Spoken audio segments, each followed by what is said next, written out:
division. It's like there's one message and it should apply for all. And I'm afraid that's not the case. Adil Ray, thank you very much for talking to us this afternoon. Now, in a moment, we're going over to the daily Downing Street briefing. But before then, Professor of Virology Keith Neal from the University of Nottingham joins us.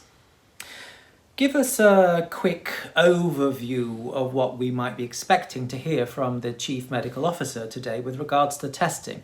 Seems to me that the government will be looking to experts like yourself on how they might reach their target of testing 100,000 people a day. Pretty high figure, anyone would say. Well, so, thank you very much. Do you think these figures are achievable, or do you think that we might hear today that there's going to be some easing up in these expectations?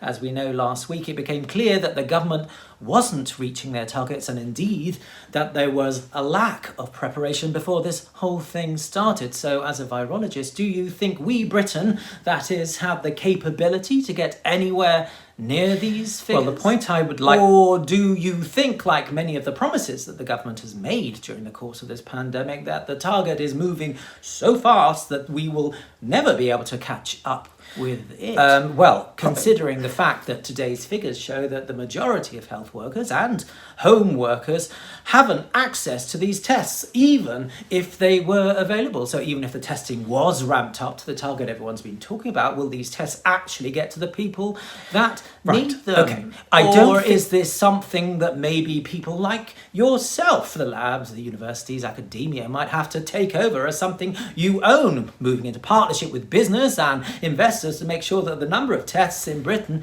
reaches the targets? Well, again, as I was trying to say a minute ago before... Apologies there, Professor Neal, but the daily briefing, it looks like it's getting underway with the Health Secretary, Matt Hancock, who is arriving now.